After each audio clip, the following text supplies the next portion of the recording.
Bonjour à tous, très heureux de vous retrouver aujourd'hui dans une nouvelle vidéo qui va être consacrée une nouvelle fois à l'AD-Blue. Vous connaissez ce fameux système anti-pollution qui équipe les véhicules diesel en grande majorité depuis 2019 et ce système connaît un certain nombre de défaillances qui obligent les constructeurs et surtout les propriétaires de véhicules à opérer à des modifications voire des changements de tout le système suite à des pannes répétitives. Et du coup, ça engendre des frais, bien évidemment, extrêmement importants. Allez, on en parle tout de suite.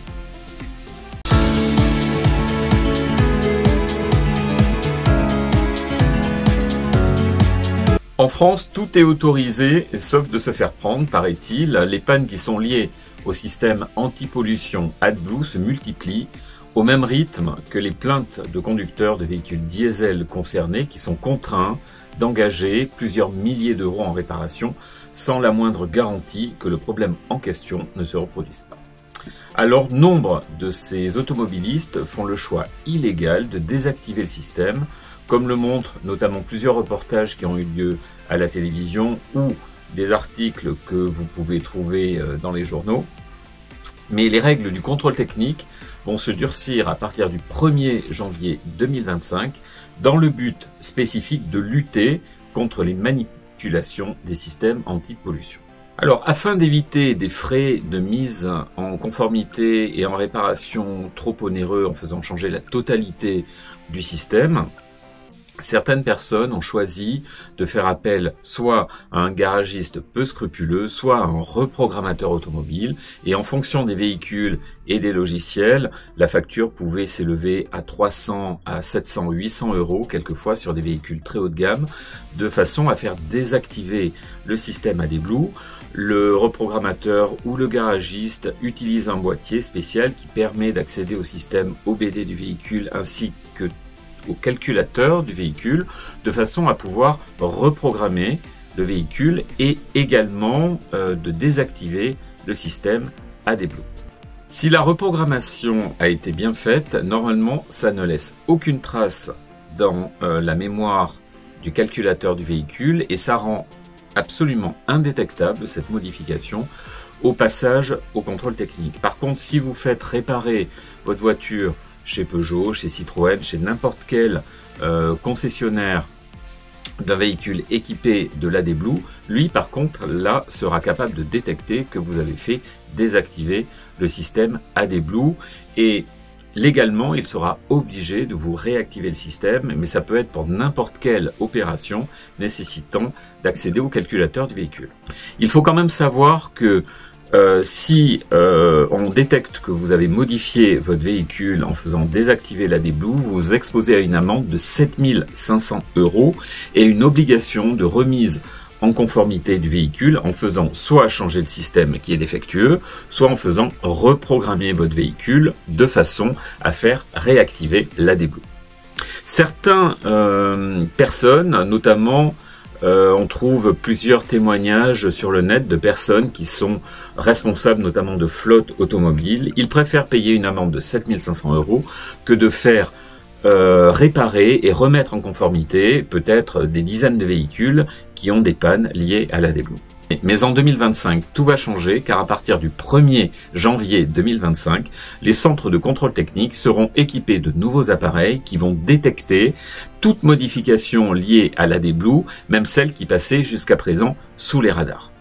Les autorités considèrent que ces manipulations représentent à la fois un danger pour l'environnement, mais également un danger de santé publique, puisque le relargage dans l'atmosphère des oxydes d'azote sont extrêmement toxiques, notamment pour les voies respiratoires.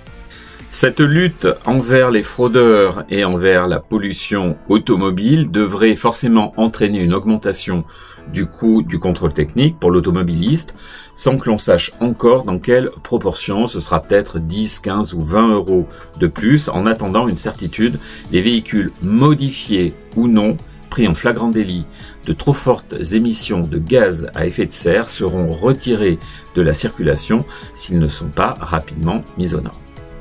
Lorsque l'on a une panne qui est liée à l'AD-Blue, les principaux soucis qui ont été recensés sont notamment, bien évidemment, vous le savez, une cristallisation importante de l'urée qui est compris dans l'AD-Blue, puisque l'AD-Blue c'est 67% d'eau déminéralisée et 33% d'urée. Cette urée, en fonction de la température, a tendance à cristalliser dans le réservoir, surtout sur les véhicules qui sont stockés pendant de longues périodes sans rouler. Il faut que ça puisse bouger effectivement dans le réservoir, que le liquide puisse se déplacer pour éviter cette cristallisation, mais elle a lieu également à des températures soit très élevées, lorsqu'il y a une évaporation de l'eau, soit au contraire lorsque la température a tendance à baisser. Et les principaux soucis qui sont notamment détectés, c'est une cristallisation dans le réservoir, je vous l'ai dit déjà précédemment, mais cette cristallisation, elle va toucher en particulier le trou de mise à l'air libre du réservoir pour permettre à l'air de pouvoir rentrer dans le réservoir. Il se crée, s'il est bouché, ce trou, une forte pression dans le réservoir et ça va obliger effectivement à une déformation du réservoir, ce qui oblige dans certains cas à devoir changer la totalité du système, puisque la pompe, la jauge, le réservoir sont absolument indissociables. C'est une hérésie totale, mais ça oblige forcément à changer la totalité du système. Donc si vous n'avez pas une prise en charge du constructeur, vous avez des réparations qui peuvent aller entre 1200 et 1500 €. Un autre souci également qui est révélé, notamment chez Peugeot Citroën, c'est un problème de sonde de niveau. Cette sonde a tendance à devenir défaillante et du coup, elle n'enregistre plus les variations de niveau et encore moins si le réservoir est plein ou à demi-plein. Dans ce cas-là, elle lance une alerte comme quoi le réservoir est vide, ce qui n'est pas le cas. Et si cette sonde n'est pas changée par un changement de la totalité du système, aucune mise à jour logicielle ne permettra de résoudre le problème. Et donc, à partir de ce moment-là, il y a un compte à rebours qui se met en marche et il ne vous reste que 1200 ou 1400 km à parcourir avant d'être dans l'impossibilité de pouvoir démarrer le véhicule. Alors comment ça fonctionne tout ça? Le SCR, c'est un catalyseur permettant d'injecter le liquide AD-Blue dans le tuyau d'échappement. Et ensemble, le SCR et l'AD-Blue permettent de transformer les oxydes d'azote, les NOx, en azote et en vapeur d'eau, qui sont des composants non polluants, contrairement à l'oxyde d'azote. Voici les différentes étapes qui se déroulent lors de l'utilisation de la technologie SCR. L'AD-Blue est injecté dans le tuyau d'échappement grâce au système SCR. La chaleur fait se décomposer le liquide en ammoniac et cette décomposition crée une réaction chimique dans le catalyseur SCR. Les oxydes d'azote se transforment en azote, qui est un gaz inoffensif et l'un des principaux composants de l'air que nous respirons. La création de vapeur d'eau est également possible lors du processus de transformation. Tous les véhicules diesel datant de 2015 sont équipés d'un système SCR alimenté par le liquide AD-Blue et répondent à la norme Euro 6. Ce dernier doit être régulièrement réapprovisionné pour que la transformation fonctionne. La seule contrainte du système SCR, c'est que le catalyseur nécessite l'installation d'un réservoir additionnel de 17 litres pour stocker l'urée dont le carburant AD-Blue est composé. Ce réservoir permet de rouler environ 30 000 km et prend la place de la roue de secours dans la voiture ou est situé à un autre endroit sous le véhicule. Largement développé au cours des dernières années, le carburant AD-Blue est vendu partout à environ 1 € le litre ou 0,85 € le litre.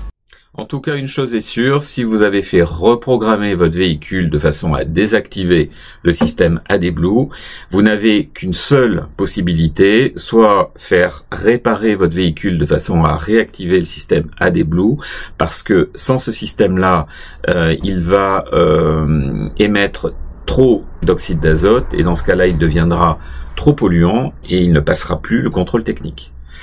Une autre solution, c'est changer de véhicule, mais dans ce cas-là, ça engendre bien évidemment des frais extrêmement importants. C'est pas forcément le souhait de la grande majorité des automobilistes. Sinon, faire valoir votre protection juridique. D'ailleurs, Peugeot Citroën actuellement met en place une façon de dédommager les possesseurs donc de véhicules Peugeot et Citroën de façon à pouvoir limiter le montant de la facture. Donc c'est pour tous les véhicules véhicules qui ont moins de 7 ans et 150 000 km, une prise en charge peut être réalisée, qui peut être à hauteur à peu près de 50%, mais ce qui laisse quand même une facture à l'automobiliste d'au moins 600 €, ça passe quand même pas inaperçu. Je vous conseille d'aller voir d'ailleurs la vidéo sur l'AD Blue que j'avais fait il y a, je pense, 2 ans de ça à peu près, qui a eu énormément de succès. Moi, je vous dis à très bientôt pour une nouvelle vidéo. Surtout, si vous n'êtes pas encore abonné à la chaîne, abonnez-vous. Mettez un petit pouce bleu si la vidéo vous a plu, ça c'est très important. Et puis, je vous dis à très bientôt pour une nouvelle vidéo. Ciao.